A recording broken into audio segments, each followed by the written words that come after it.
va faire le tri des livres? Ah oui. D'accord. T'as réfléchi un peu? Comme tous les ans, la rentrée est synonyme de rangement chez Stéphanie et son fils Tom, 5 ans. Bon, alors, par quoi on commence? Choupi. Vive Noël avec Choupi. Vive Noël. Est-ce que tu veux garder ce livre? Non. C'est un peu pour les bébés. C'est pour les bébés. Ça, pour les bébés. Pour les bébés, ok. Ensuite, continue. La bibliothèque de Tom est pleine à craquer. Mais Stéphanie a un peu de mal à le convaincre de se séparer de certains de ses livres. Là, ils sont mignons. Le jeu. Ah bah ça, je garde. Tu veux garder ça? Tu vois, c'est pour apprendre les mots. Regarde, c'est pour apprendre la fontaine, le sac à dos, tout ça, tu connais. L'idée, c'est de se débarrasser quand même. Hein. Oui, je sais. Faut faire de la place. Je les donne. D'accord. Ça. Après quelques négociations, le tri est fait. Tout ce qu'on met à droite, c'est tout ce qu'on donne, c'est ça? Ok. Tout ce qu'on va oui, essayer oui. de vendre d'abord. Ok. On donne. On Une quinzaine de livres que la mère de famille va mettre en vente. Beaucoup d'entre nous auraient le réflexe de poster une petite annonce en ligne sur un site d'échange entre particuliers. Mais pas Stéphanie. Voilà, on est prêt. Internet, c'est quand même c'est un circuit assez rapide, assez facile, mais faut quand même prendre le temps de prendre le livre en photo, de le mettre sur un site, de gérer les appels et mails et machin pour le vendre. Donc là, c'est plutôt... C'est trop compliqué. Non, c'est trop long. Cette maman a trouvé un moyen qui lui semble plus pratique. À quelques pas de chez elle, Stéphanie connaît bien ce magasin spécialisé pour enfants. Bonjour, je viens vous voir parce que j'ai plein de livres. C'est ici qu'elle a acheté les livres de Tom. Ici aussi, qu'elle espère les revendre. Enfin, vraiment... Ça se vend bien, c'est les Choupi. Bah on n'a oui. pas, nous, des livres puzzle Choupi. Donc... Plusieurs fois par an, cette enseigne propose à ses clients de récupérer leurs vieux bouquins ou jouets et de les remettre en rayon à petit prix. C'est celui-ci.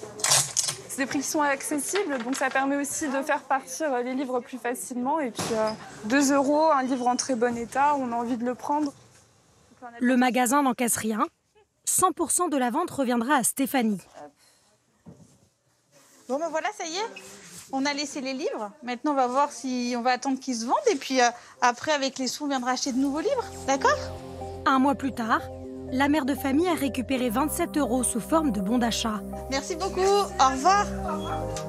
Vendre ses produits d'occasion directement en boutique. Voilà peut-être une nouvelle manière d'arrondir ses fins de mois. C'est un secteur qui a le vent en poupe, l'occasion. 60% des Français ont déjà consommé de la seconde main, car elle aurait toutes les vertus, gagner du pouvoir d'achat tout en faisant un geste pour la planète. Sur le marché, des sites stars règnent en maître, comme Le Bon Coin ou Vinted. Des transactions entre particuliers qui échappaient jusque-là aux grandes enseignes traditionnelles. Mais depuis quelques mois, elles ont décidé de rattraper leur retard et d'entrer sur ce secteur qui pèse 7 milliards d'euros. Leclerc d'abord, puis Auchan, Carrefour et maintenant Système U. Ces hypermarchés espèrent bien vous vendre de l'électroménager, des vêtements ou du matériel high-tech d'occasion. Alors comment s'y prennent-ils ? Et est-ce intéressant pour nous en tant que consommateurs de passer par ces grandes machines commerciales quand il s'agit de seconde main? Cet hypermarché de Melun en région parisienne est l'un des premiers en France à avoir sauté le pas de la seconde main. Rayon vêtements. Sandrine Batty, la responsable du secteur textile depuis près de 15 ans, accorde toute son attention à ce corner vieux de seulement 6 mois.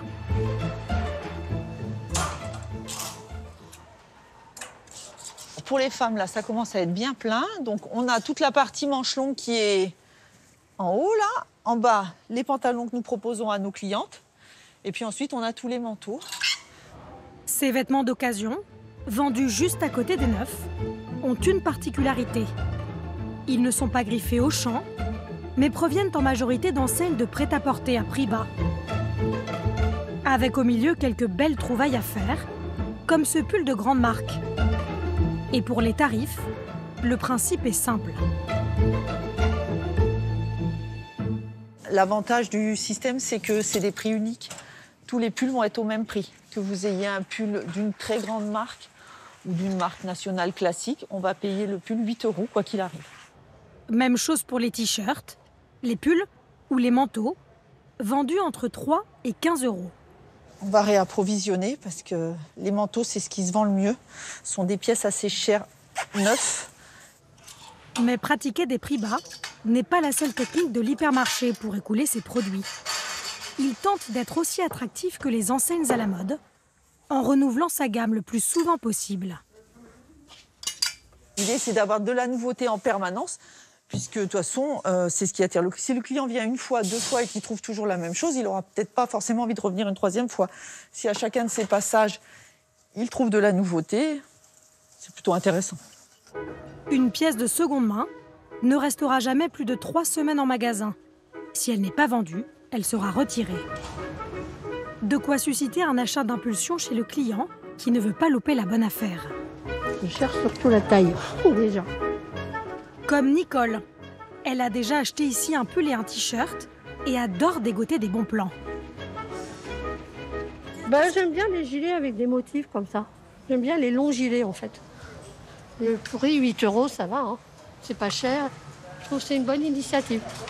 Mais il n'y a pas très longtemps que ça existe et il n'y avait pas beaucoup de choix il y a un moment. Mais là, ça s'est bien étalé. Cette mère de famille est une adepte de la seconde main plutôt en ligne. Mais à l'écouter, depuis l'arrivée du rayon, ses habitudes ont changé. Je fais ça déjà avec Vinted. Et je trouve que là, c'est mieux. Parce que, on l'a devant les yeux, quoi. Maintenant, j'ai vu ça fait plusieurs fois que je viens et j'aime bien. Avec ce rayon, la grande surface mise plus sur une hausse de fréquentation que de chiffre d'affaires. Pari réussi, Nicole revient régulièrement vérifier l'arrivage. Et elle ne repart ensuite jamais les mains vides. Voilà. J'étais venue un peu pour 2-3 bricoles et en fait, il y en a toujours plus. Mais bon, ça va aller là. Au total, elle dépensera finalement 83 €, dont seulement 8 € pour le gilet d'occasion. Ce rayon est un succès pour l'hypermarché de Melun. À tel point que l'enseigne a déjà doublé sa surface depuis l'ouverture et étendu le concept à une 30aine de magasins. Une entrée sur le marché réussie, car Auchan a résolu un problème de taille. Trouver assez de quantité de vêtements à vendre.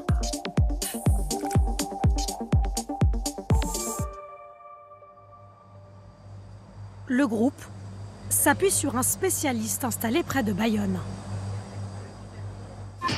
En quelques mois, cette entreprise est devenue le fournisseur de toute la grande distribution française.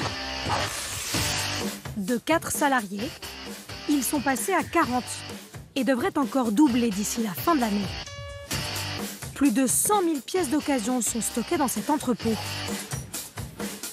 Toutes proviennent de nos placards. Auchan, là, on pourrait aussi regarder si on ne peut pas leur en mettre. C'est Eric Gagnère, 41 ans, qui a eu la bonne idée pour les récupérer. En 2013, il travaille pour un site de petites annonces. En parallèle, il voit le succès de l'occasion grandir. Il décide de tenter sa chance sur Internet, dans le textile. C'était notre premier stock. Donc, en arrière-plan, vous voyez les vêtements. Donc, s'il y avait 2000 vêtements, c'était déjà bien. Et devant, vous avez les tables de préparation de commande. Et ils venaient d'où ces vêtements alors ? Alors, on les a tout simplement achetés dans les vides-greniers et les vides-poussettes du coin. On a aussi sollicité nos amis pour racheter leurs vêtements. Puis il les revend en ligne à des particuliers. Rapidement, il lui faut plus de stock. Il importe alors un concept venu des États-Unis qui va faire son succès. Ce sac en plastique préaffranchi que chacun peut obtenir gratuitement sur son site.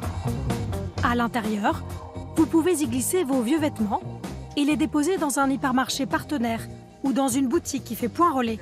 On a reçu le Mondial Relais ? Son idée fonctionne, mais pas autant qu'il le souhaite, car il a du mal à percer sur Internet. Il propose alors à la grande distribution de travailler ensemble à l'ouverture de rayons de seconde main. Il faudrait les amener à côté là pour qu'on puisse les traiter aujourd'hui. Donc là, on voit que ça vient de chez Auchan, de Bordeaux. Ça vient un peu partout. Celui-ci, c'est qui habille Louvroy, là, donc c'est dans le nord. Donc chaque magasin a des sacs à dispo. En échange de ces sacs remplis, vous recevrez un bon d'achat de 5 € maximum, à condition d'avoir fourni des vêtements en bon état. Contrôler la qualité, c'est le travail de Sandrine depuis 2 ans.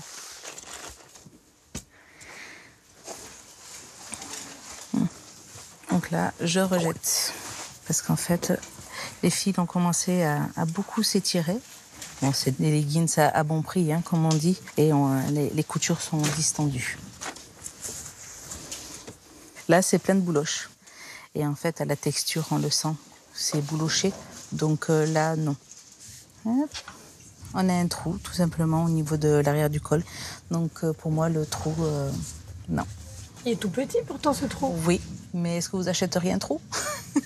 Voilà. Sandrine ne valide en moyenne que 50% des 600 pièces qu'elle trie chaque jour.